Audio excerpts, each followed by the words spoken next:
सब लोग भाग्यशाली हो कि हमें सच्चा सत्संग मिला है और उसका पूरा पूरा लाभ ले रहे हैं। गुरु हमको एक सच्ची बात बता देते हैं।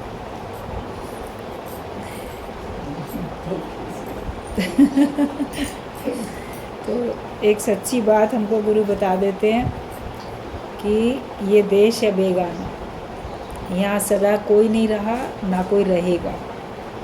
तो काम उतार के बैठें और मन में जो विचार हैं वो विचार जो हमें बार बार याद आते हैं और याद आने के बाद भी हमको तकलीफ़ देते हैं। माया के सुख याद करो तो भी तकलीफ़ है, माया के दुख याद करो तो भी तकलीफ़ है, दोनों में ही तकलीफ़ है। आप सोचो सुख याद करके बड़े खुश हो जाओगे, जो भी आपने सुख भोग लिए आप उनको देखोगे तो आप देखोगे कि आज नहीं है वो सुख, तो आपको तकलीफ़ होगी। पहले मैं कितना खुश रहता था, पहले कितना सुखी था, पहले मेरे पास सब कुछ था, उसको याद करके आज दुखी होते हैं। हमसे सब छूट गया, हम सब छोड़ आए। जो पाकिस्तान में सब छोड़ के हिंदुस्तान पाकिस्तान बंटवारे में यहाँ आ गए वो आज दिन तक भी याद करते हैं। और कोई वैसे घर छूट जाता है किसी भी कारण से तो भी याद करते हैं। कहीं भी किसी भी कारण से अलग, मान लो उनको अपने घर से घर छोड़ के अलग रहना पड़ता है तो वो भी याद करते हैं। तो सुख याद करके भी आपको आज दुख होगा कि पहले मैं कितना सुखी था, आज नहीं हूँ। और दुख याद करके भी दुख होगा कि मुझे ना कितने दुख मिले थे, आज नहीं मिल रहे हैं वो दुख। आज तुम शांत हो, लेकिन और आज तुम्हारे पास सब सहूलियत भी है, लेकिन उनको पुराने दुखों को याद करके आज भी आंखों में आंसू आते हैं। अरे हमने कितने दुख वाले दिन बिताए, तब मुझे फलाने ने कितना सताया। कभी बचपन में किन्हीं बच्चों की सौतेली माता अगर होती है और वो सताती है, तो बड़े होने के बाद चाहे कितने भी आपको सुविधाएं सुख मिल जाएं, फिर जब याद करोगे मेरा बचपन कितना ख़राब बीता या गरीबी में बीता, कुछ भी याद करो, बीमारी, जो भी आप, अपमान, जो भी याद करो, तो माया को याद करने में दुख ही दुख है। लेकिन वही भगवान को याद करने में, उसको याद करने में सुख ही सुख है। आप जब याद करोगे भगवान को तब आपके अंदर सुख आएगा। तेरे नाम का सुमिरन करके मेरे मन में सुख भरा है, तेरी कृपा को मैंने पाया।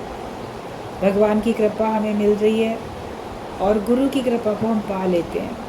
ईश्वर की कृपा से ही हमारा सच्चे संतों से भेंट होती है, उनसे मुलाकात हो जाती है और सच्चे संत हमको अपना लेते हैं, स्वीकार कर लेते हैं। हम भी उसको स्वीकार कर लेते हैं और वो भी हमको स्वीकार कर लेते हैं।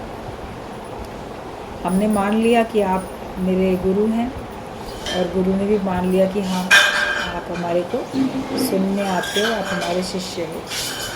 तो जब एक दूसरे को स्वीकार कर लेते हैं मन खुश होता है, फिर ज्ञान भी अंदर जाता है। तो हमारे अंदर में ये भाव पक्का हो जाए कि मुझे अब ज्ञान ही लेना है, अंदर और कुछ नहीं अंदर लेके जाना, लेना देना आनंद का हो, बाकी सारा छोड़ो। आनंद स्वरूप हम हैं तो आनंद में ही रहें, शांत स्वरूप हम हैं तो हम शांति में ही रहें। कारण चाहे कितने भी अशांति के आए, परेशानी कितनी भी हो, मगर हमारा आनंद, हमारी शांति हमारे से दूर ना हो, ये पुरुषार्थ हमें हमेशा अंतिम सांस तक हमको ही करते रहना है। और गुरु को याद रखोगे, भगवान को याद रखोगे, जगत को जितना भुलाएंगे उतना ही हमको सुख मिलेगा। और जगत को जितना याद रखोगे, जगत वालों को, जगत के सुखों को, दुखों को, पदार्थों को, तो आप अपने स्वरूप से हटते हो और आपको उसमें दुख ही मिलता है।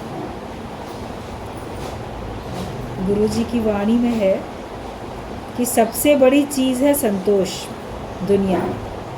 दुनिया में आप बोल दोगे पैसा सबसे बड़ा है, सेकंड गॉड है पैसा, लेकिन हकीकत तो ये है कि संतोष सबसे बड़ी चीज़ है। अगर हमारे अंदर संतोष धन है तो हमने सब कुछ पा लिया। जैसे और सत्संग में आते हो तो अपना उद्देश्य भी रखना है कि क्या वास्तव में तुम स्थित प्रज्ञ होना चाहते हो। अगर हम सत्संग में आते हैं तो अपना उद्देश्य भी तो रखें कि क्या सचमुच में हम ज्ञानी बनना चाहते हैं, क्या सचमुच में मैं स्थिर बुद्धि का होना चाहता हूँ। जो ब्रह्म ज्ञानी होता है उसका चित्त स्थिर होता है। बोलते थिर मन ब्रह्म, अथिर मन संसार। अगर हमारा मन स्थिर है तो समझो हम ब्रह्म स्वरूप हैं। और अगर हमारे मन में चंचलता, हलचल, व्याकुलता, अस्थिरता है तो समझो कि अभी हमारे अंदर जगत है और हम जीव हैं। जीव ही बन के हमको रोना पड़ता है, जीव ही बन के हमको व्याकुल होना पड़ता है। जीव बन के तो हम दुखी होते, शोकाकुल तभी तो होते। अपने सच्चे स्वरूप में आओ तो कुछ भी नहीं है, केवल आनंद ही आनंद है। अपने अंदर क्या ग्रहण करते हो अपने मन से, बुद्धि से, 10 इंद्रियों से, ये देख लो। अगर जगत अंदर जा रहा है तो जगत तो, दुनिया तो दुखों का घर है और सुख है तेरी गली में। भगवान के रास्ते पर चलने में सुख है। सचमुच में सुखी होना चाहते हैं तो अपने अंदर हम केवल भगवान का नाम ही रखें, उसी का मनन चिंतन करें। मतलब कि ज्ञान को ही समझो। ज्ञान के अलावा कुछ भी हमारे अंदर दिल में हमें रखने की ज़रूरत नहीं है। तो उद्देश्य भी अपना देखो। आ तो गए सत्संग, अभी मार्केट में जाओ, उद्देश्य क्या है? केवल ऐसे घूमने गए हैं, अभी खरीदारी कुछ नहीं करनी है। बाज़ार से निकला हूँ, खरीदार नहीं, बस गए, घूम के देख फिर के चले आए। एक होता है किसी उद्देश्य से जाता है कि नहीं मैं वहाँ से ये वस्तु लेके आनी है, तो वो उसी की खोज में रहता है। और एक होता है कुछ भी ले लेंगे, जो अच्छा लगेगा वो ले लेंगे, कि हम कुछ भी ले लेंगे। ऐसे कभी होता है।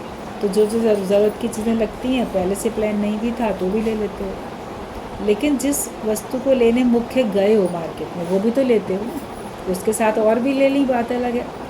मगर जो मुख्य काम है वो भी तो हमें करना पड़ता है। वो मुख्य काम करो नहीं, बाकी सारे काम करो। तो मनुष्य देही मिली है प्रभु पाने के लिए, इसका मुख्य काम यही है। हम उसको पाना जो है उसको छोड़ देते हैं और बाकी बातों में हम लग जाते हैं। एक बार एक दृष्टांत बताया जाता था कि एक ऑफिस में जो था मालिक, वहाँ का सीनियर जो उसका था ऑफिसर, उसने अपने अंडर में काम करने वाले ऑफिस के दूसरे एक क्लर्क को कहा कि ये पेपर्स बहुत अर्जेंट हैं, इनको तुम अभी जाओ और वहाँ हेड ऑफिस में जो बड़ा सीनियर ऑफिसर है हमसे भी, उसके इस पे दिखा के इसके साइन लेके आ जाओ। उसका साइन हमारे पास आएगा, हमको इसको आज ही भेजना है, कागज़ों को डिस्पैच करना है। तो उसको कहा कि ऐसे बाई पोस्ट भेजेंगे, किसी और को, चपरासी वगैरह किसी और को भेजेंगे तो टाइम भी लगेगा। और उसको ये भी कहा कि तुम पब्लिक ट्रांसपोर्ट से नहीं जाओ, मेरी अपनी कार है, तुम्हें चलानी भी आती है, तुम वो ले जाओ ताकि तुम जल्दी पहुंच जाओ। बड़ा खुश हो गया, बोला ठीक है सर, मैं अभी साइन करा के लाता हूँ वहाँ से, जो सीनियर ऑफिसर है उनसे मैं साइन करा के लाता हूँ। कागज़ तो ले लिए उसने, फ़ाइल ले ली, कार भी हाथ में आ गई, बड़ा खुश हुआ। अभी तक तो हम 2 व्हीलर पे ही चलते थे, कार तो कभी ऐसे नहीं घर में है। तो उसके मन में ये विचार आया, ऑफिस तो खुला रहता है शाम तक, तो मैं चला जाऊंगा, साइन करने में कितनी देर लगेगी, जाएंगे उन ऑफिसर के आगे रखेंगे, वो साइन कर देंगे, ले आएंगे। क्यों ना पहले मैं अपने घर जाके ज़रा अपने मोहल्ले वालों को दिखाऊं कि देखो मैं भी कार चला के आया हूँ, और अपने बीवी बच्चों को भी दिखा दूँ, उनको भी बिठा के एक चक्कर लगवा दूँ। तो ये सोच के वो क्या, उसने सोचा कि यही, और चला गया अपने घर। सब लोग बड़े खुश, अरे कार लेके आए हो, बच्चे भी खुश, पत्नी भी खुश। बोला चलो चलो बैठो, एक चक्कर सैर करा देते हैं गाड़ी में उठा के। गए तो अच्छा, ये खरीद लें, वो खरीद लें, यहाँ घूम लें, वहाँ घूम लें। इस चक्कर में काफ़ी समय उसका, ये खा लें वो खा लें, काफ़ी समय बर्बाद हुआ बीवी बच्चों को घुमाने में। खुद भी उसने बड़ा खुश रहा, खुश सुख लिया। फिर उन सबको घर में छोड़ के बोला चलो अब चले जाते हैं। जब वहाँ पहुँचा, दोपहर के बाद पहुँचा, तो मालूम पड़ा वो ऑफिसर तो है नहीं, चले गए हैं। अब बड़ा पछताया, कहाँ चले गए? ऑफिस तो 5 बजे तक खुलेगा, शाम को 6 बजे तक, अभी से कैसे चले गए? तो कहा कि उनको किसी अर्जेंट मीटिंग में आउट ऑफ स्टेशन जाना था, तो लंच के बाद चले गए। उनको जाना ही था, उनकी फ़्लाइट का टाइम हो रहा था, वो चले गए। तभी तो उसके ऑफिस के जो उसका ऑफिसर था उसने भेजा था तुरंत अभी जाओ। अब उसको ये पता ही नहीं था कि वो चला जाएगा, तो उसके साइन अब कैसे हों। अब बड़ा शर्मिंदा होके वापस आया तो उसने कहा उसके ऑफिसर ने कि क्या, बॉस ने कि क्या हो गए, साइन हो गए, लाओ जल्दी दो, अभी इसको डिस्पैच कराना है, अभी भेजना है। तो अब क्या बोलेगा? गर्दन झुकाए खड़ा, कहता नहीं सर साइन तो नहीं हो पाए। बोले क्यों? कारण जब पता चला तो वो क्या करेगा, उसका बॉस उसको डांटेगा कि उससे खुश होगा। उसको बहुत डांट पड़ी और कहा कि तुमको जिस काम के लिए गाड़ी दी गई थी पहले वो काम करना चाहिए था, उसके बाद चाहे तुम उन लोग को घुमा के आते, शाम तक भी आते तो मुझे एतराज़ न होता, लेकिन पहले जिस काम के लिए तुम्हें मिली गाड़ी पहले वो काम तो कर लेते। पहले सबसे पहले यहाँ से निकले थे तो पहले साइन करवा लेते। जिस उद्देश्य के लिए तुमको गाड़ी मिली, जिस काम के लिए दी गई, पहले वो काम अपना पूरा कर लेते। उसके बाद तुम्हारा मन था तो चलो दिखा के आ जाते, मुझे कोई परेशानी नहीं थी, लेकिन तुमने काम भी नहीं किया और ऐसे ही घूम फिर के चले आए, तो ये तुमने बहुत गलत किया।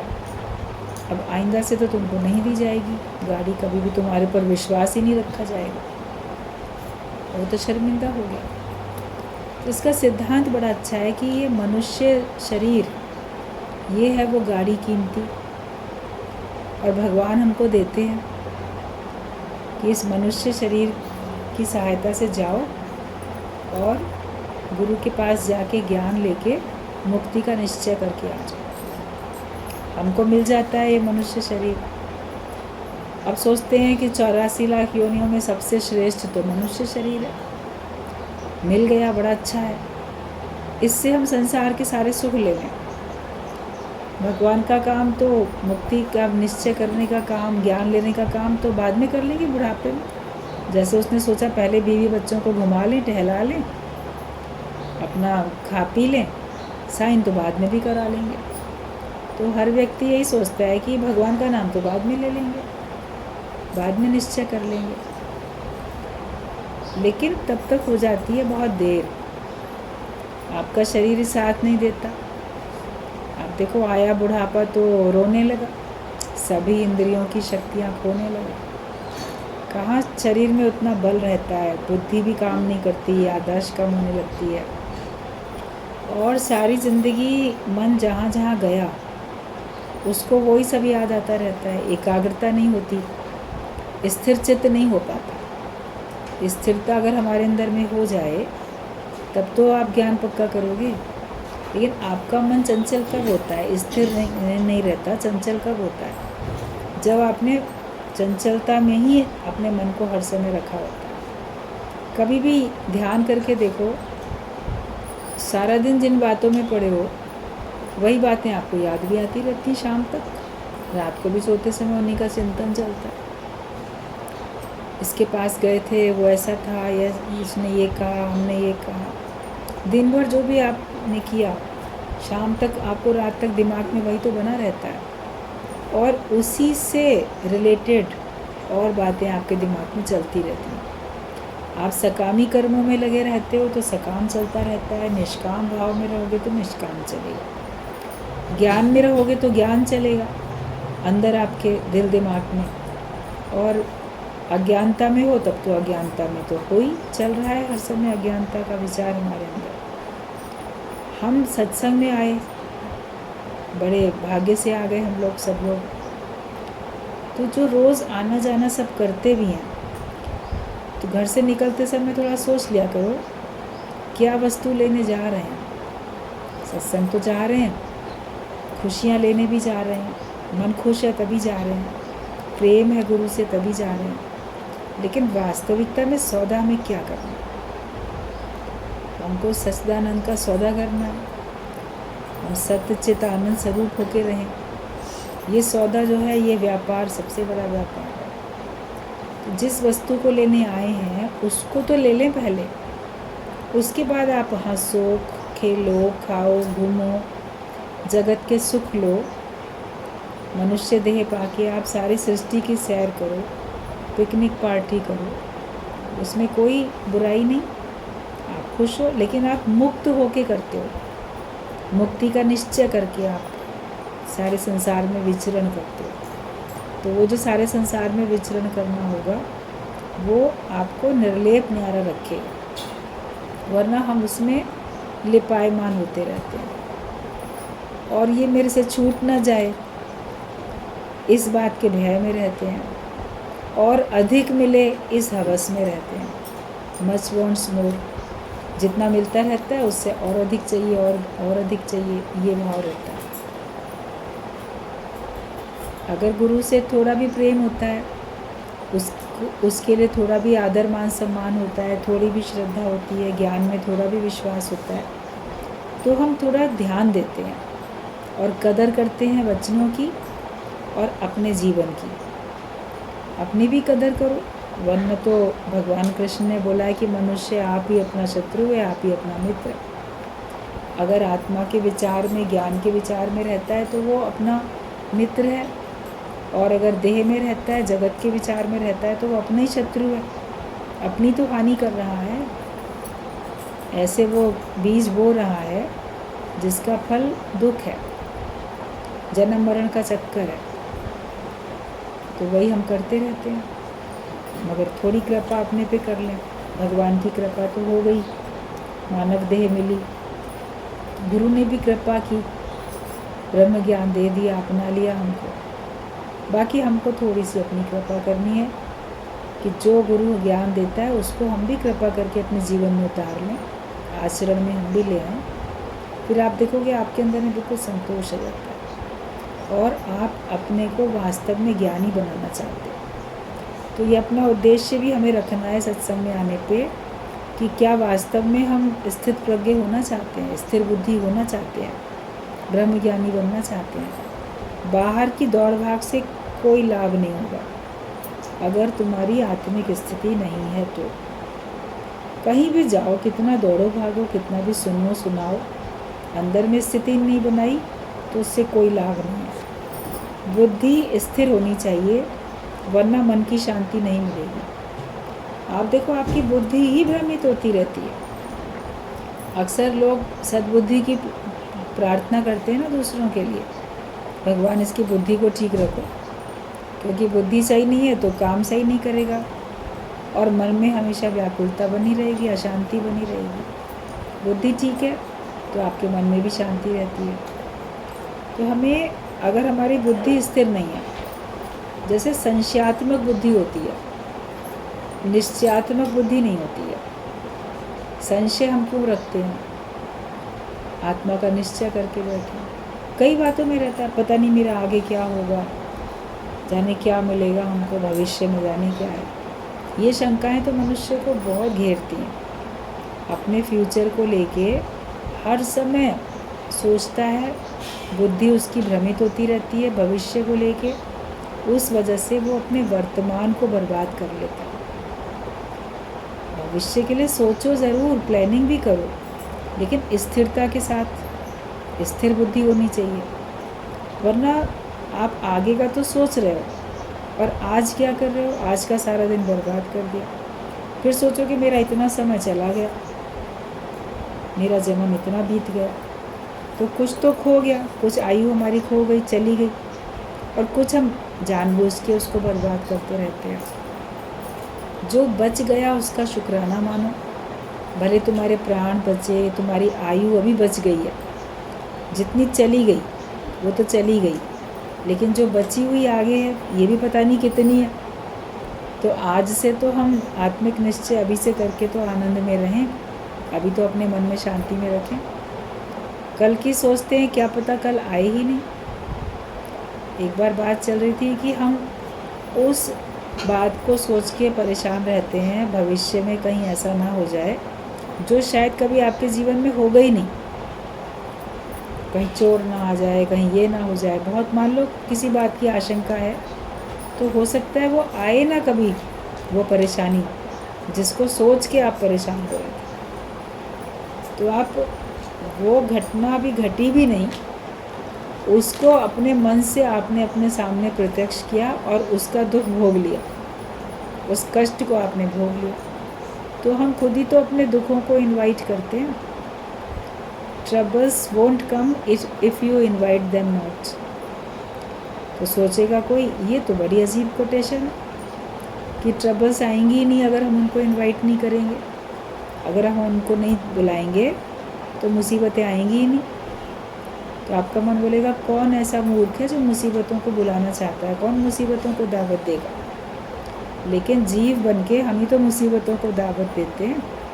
आप ब्रह्म बन के रहो तो आपके पास कोई मुसीबत ही नहीं। मैं जीव हूँ तो सब मुसीबत, मैं अलग हूँ और ये सब मेरा अलग है। शरीर हमसे अलग, संसार हमसे अलग, और मैं इन सबसे निर्लेप नहीं आ रहा। अपने आत्मिक स्वरूप में निश्चयात्मक बुद्धि में रहो। ये निश्चय पक्का करो कि मैं वो ब्रह्म स्वरूप,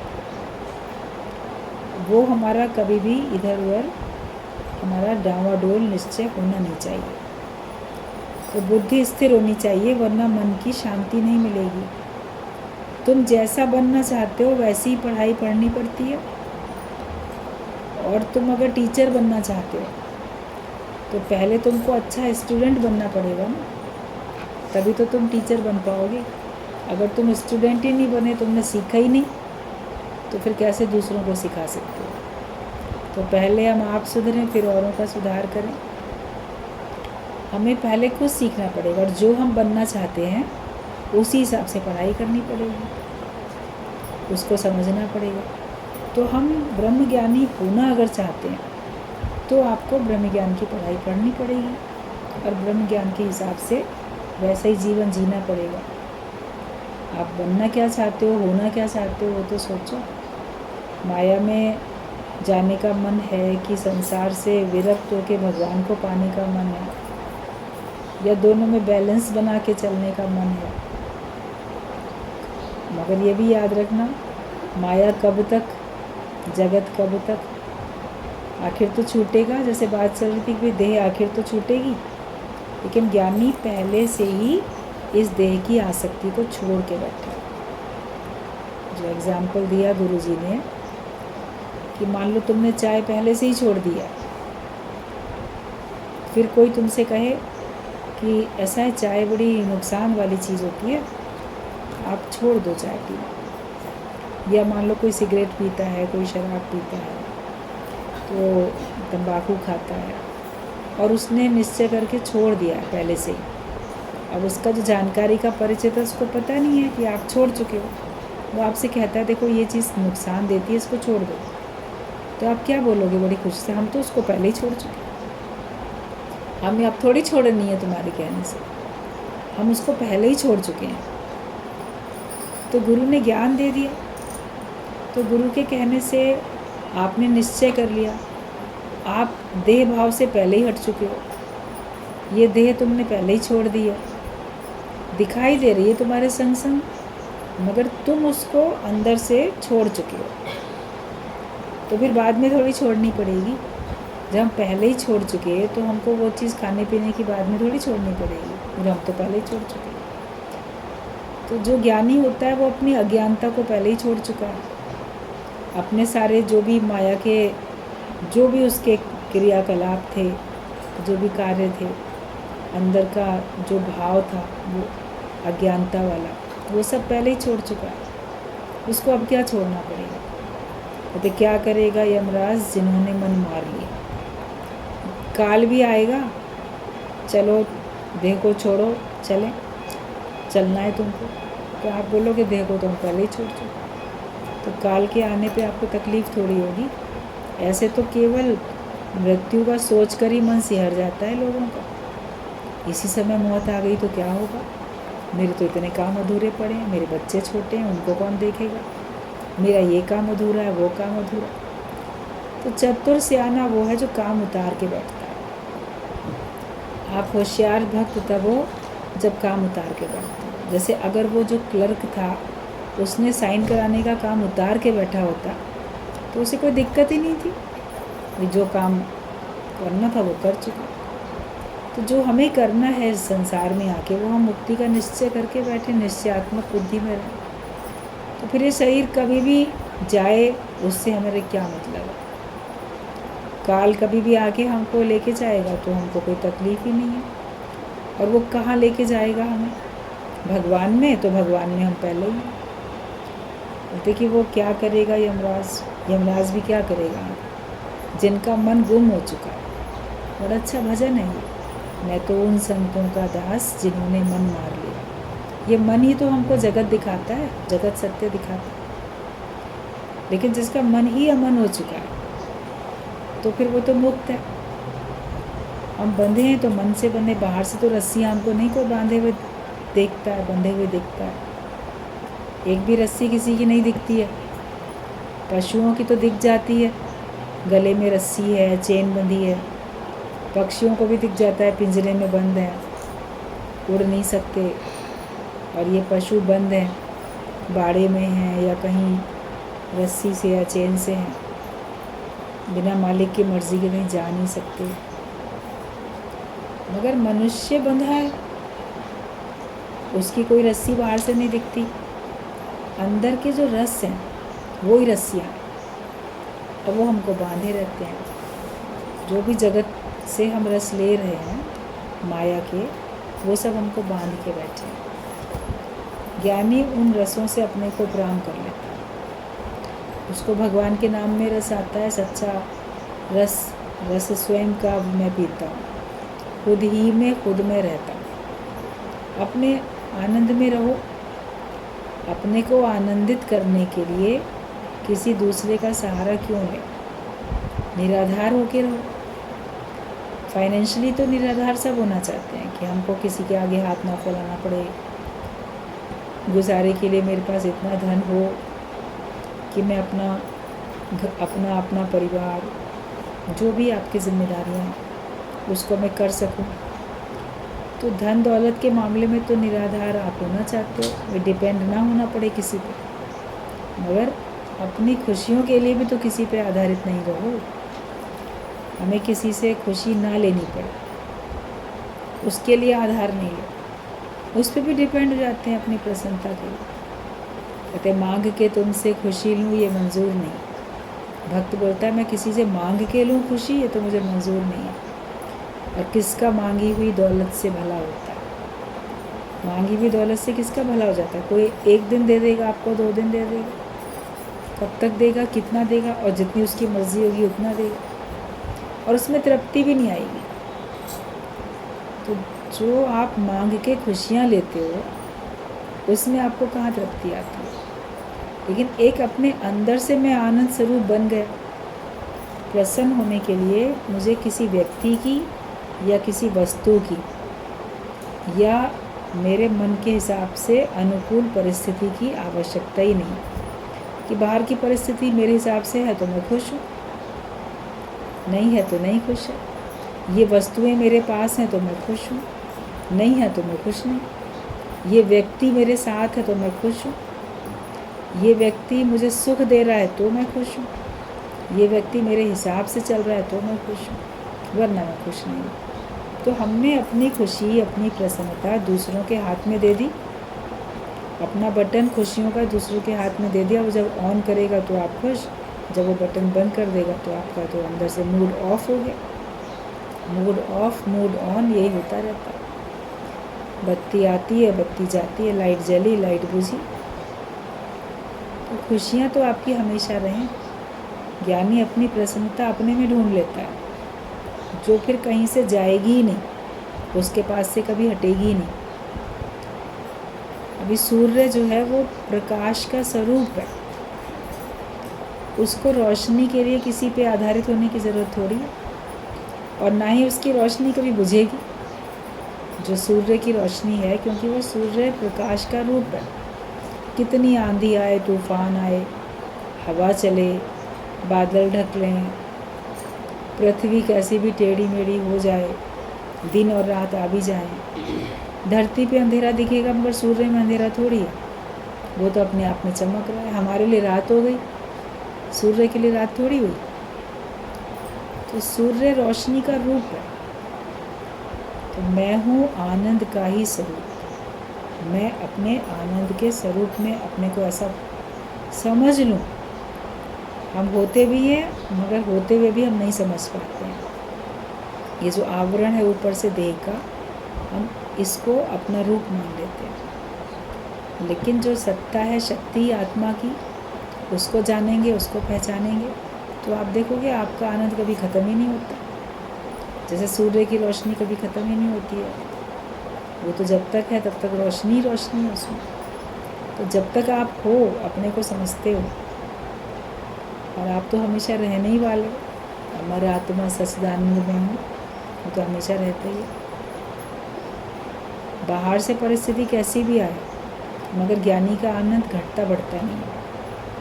एक बार बात चल रही थी कि सूर्य जब उदय होता है तो भी कितना लालो लाल है, बिल्कुल आप अपनी आँख से उसको देख पाते हो। और जब दिन निकलता है तो उसमें और तेज़ी बढ़ती है। लेकिन जब वो अस्त होता है तो भी वैसे ही लालो लाल होता है। उदय होते समय जैसा था, सूर्य अस्त होते समय भी वैसे ही होता है। उसको आप देख पाते हो वैसे ही, सेम। अब अस्त होते समय उसका कोई चमक पूरी फीकी थोड़ी पड़ गई। उदय होते समय जैसी थी वैसे ही है। बीच में भले आपको तेज़ दिखी, मगर उदय और अस्त उसका एक सा होता है। तो ज्ञानी का भी जीवन आप शुरू में देखो, अंत में देखो, एक सही रहता है। ना उसके उन्नति में, और बाहर से देखने में आता है ये बहुत कार्य कर रहा है, कभी आएगा कोई कार्य नहीं हो रहा है। तो कभी लगेगा अब तो जैसे सुख चले गए, लोग चले गए, परेशानी आई, तो उस परेशानी में भी वो वैसे ही लालो लाल रहता है, क्योंकि उसके अंदर खुद कोई प्रभाव नहीं पड़ता। बाहर से दिखता है, वो भी पृथ्वी के घूमने से उदय और अस्त दिखता है। वास्तव में तो वो उतना ही चमकदार है। तो हम भी वास्तव में उतने ही शक्तिशाली हैं, लेकिन परिस्थितियों के बदलने से इससे उससे थोड़ा कम ज़्यादा हमको दिखता है। मगर घटता हुआ, समाप्त होता हुआ थोड़ी है सूर्य। सूर्य तो अपने आप में पूरा का पूरा। बाहर से कैसी भी परिस्थिति आए, हमें अपने को एक रस अवस्था में रखना है। वो हमारे लिए ज्ञान का एक, जैसे ज्ञान की निशानी बन जाती है। वरना कोई भी ज्ञानी थोड़ी ना बोलेगा किसी को। अपने व्यवहार से, अपने स्वभाव से, अपनी स्थिति से आप ज्ञानी सिद्ध हो जाओगे या अज्ञानी सिद्ध हो जाओगे, समय से पता चल जाएगा। जो अंदर का निश्चय होगा वही तो सामने आएगा। कैसी परिस्थिति जैसे आती है, बाहर की परिस्थिति होती है, तो बाहर की परिस्थिति में हमारी अंदर की क्या स्थिति है वो झलक जाती है लोगों को। जिसके अंदर धीरज होता है, जिसके अंदर संतोष होता है, जिसके अंदर दृढ़ता होती है, वो हर परिस्थिति में आपको वैसा ही दिखेगा।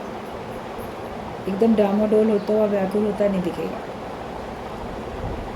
सामना, मुकाबला करता हुआ दिखेगा विपरीत परिस्थितियों का।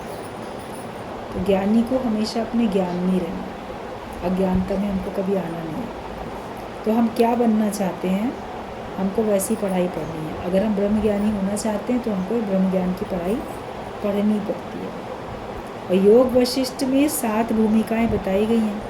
उनमें सबसे पहले शुभ इच्छा होती है, मतलब भीतर की प्रबल जिज्ञासा होनी चाहिए। शुभ इच्छा हो कि मैं मुक्त हो जाऊं, मुझे इसी जन्म में भगवान की प्राप्ति हो जाए, मेरा योग लग जाए। जैसे डूबने से बचने की छटपटाहट होती है, वैसे ही माया से बाहर निकलने की हो जाए छटपटाहट। जब इतना हमारे अंदर में तीव्रता होती है, जैसे कोई पानी में डुबोए दे रहा है, तो बाहर निकलने के लिए हम कितना छटपटाते हैं। ऐसे इस माया में हम डूबे हैं, तो माया से बाहर निकलने के लिए हमको वैसी ही छटपटाहट होनी चाहिए कि मैं जल्दी इस माया से हट जाऊँ, इससे मैं उबर जाऊँ, तो मैं माया में फंसा हुआ हूँ, इससे मेरा मन हट जाए। तो माया से निकलने की भी वैसी होनी चाहिए। और जब ऐसी शुभ इच्छा होगी, तभी प्रकृति और गुरु सहयोग देंगे। गुरु भी तुम्हें तभी तक सहयोग देगा और तभी दे पाएगा जब तुम भी छूटना चाहोगे। तुम अगर छूटना नहीं चाहोगे तो गुरु बेचारा क्या करे जब छूट जाकर मैं जो आया है उसी के अंदर कमियां हैं, तो गुरु क्या कर सकता है। जो चाहता ही नहीं, जो पीने से मुख मोड़े, उसे कौन पिलाए। उसको तो कोई भी ज्ञान का प्याला पिला ही नहीं सकता। ज़बरदस्ती ज्ञान आप किसी को दे ही नहीं सकते। जब तक आपको खुद ज्ञानी होने की चाहत नहीं होगी, तब तक आप पूरे ज्ञानी बन भी नहीं पाओगे। और हम चाहते हैं तो प्रकृति भी हमको सहयोग देती है, गुरु भी सहयोग देते हैं। हम जितना चाहते हैं उतना गुरु हमको ज्ञान दे देता है। जो हम जैसा प्रश्न रखते हैं, जो हम चाहते हैं, हमको वैसा ही उत्तर मिल जाता है। जो हारमोनियम, तबला, सितार, जो भी और भी हैं बजाने वाले, जितने भी वाद्य यंत्र हैं, उनमें सारे ही स्वर हैं। जो जैसा बजाना चाहता है वैसे ही स्वर निकलता है। कोई स्लो गाने का, कोई फास्ट गाने का, देखो तर्ज कोई सी भी तो निकाल सकते हो आप, कैसा भी कर सकते हो। तो गुरु के पास सब है, जैसा प्रश्न रखते हो उसी हिसाब से ज्ञान उसके सामने, आपके सामने वो दे देता है, उसके अंदर से वैसे ही ज्ञान निकलता है। आप साधारण प्रश्न करोगे तो साधारण ज्ञान आपको मिलेगा।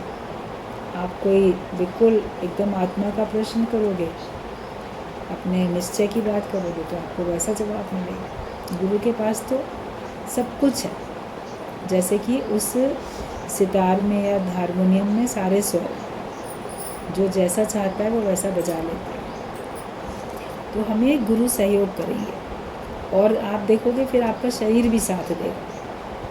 अगर आप भगवान के रास्ते पे आगे बढ़ो तो धीरे धीरे आपका शरीर भी स्वस्थ हो जाता है। कई लोगों ने इस बात को कहा कि पहले चल भी नहीं पाते थे, आ नहीं पाते थे, धीरे धीरे आना शुरू किया सत्संग में, तो शरीर में भी ताकत आती गई, शरीर में फुर्ती आ गई। कहाँ पैदल पैदल चल के भी लोग चले आते हैं, वरना थोड़ा भी चलना मुश्किल होता था उनके लिए। तो शरीर भी तो सहयोग करता है जब हम भगवान के रास्ते पे चलते हैं। और हमारी अपनी अगर अंदर में चाहत है तो हमें परमात्मा की मदद मिलेगी ही मिलेगी। When there is will there is a way, जहाँ चाहा वहाँ राह। अगर हमको सच्ची चाह होगी तो हमको राह भी सच्ची मिल ही जाएगी। अपनी चाहत को देखो, क्या चाहते हैं, ये शुभ इच्छा अपने अंदर रखो। ये शुभ इच्छा हमको सारे जगत की इच्छाओं से छुड़ा देगी। फिर जगत में कुछ भी पाने की चाह नहीं रहेगी कि वो सब मिले तो क्या है, वो तो वैसे भी एक ना एक दिन छूटना है। लेकिन जो सदा रहने वाली चीज़ है उसको पाने के लिए क्यों ना प्रयत्न कर लें। कीमती चीज़ चाहो, आपको सच्चे हीरे भी मिल सकते हैं, कांच के टुकड़े भी मिल सकते हैं। हम कांच के टुकड़े क्यों चाहते हैं? कीमत तो हमें नहीं देनी है, या अगर देनी है तो बराबर देनी है। माया के सुख कांच के टुकड़े की तरह है, उसमें भी अपनी आयु, अपना समय देना पड़ रहा है, शक्ति देनी पड़ती है। और ज्ञान के वचनों का जो सुख है वो हीरे की तरह से है, उसमें भी आपको समय, आयु, शक्ति, पुरुषार्थ सब करना पड़ रहा है। तो क्यों ना आप असली चीज़ ले लो। ये समझदार बनो, ये होशियार बनो कि हम असली चीज़ में, ऐसे ही फालतू का माया का सुख हमारे लिए काफ़ी बाद में नुकसानदायक हो जाए। सौदा करो तो सच्चा, चाह रखो तो हमेशा अच्छी चाह।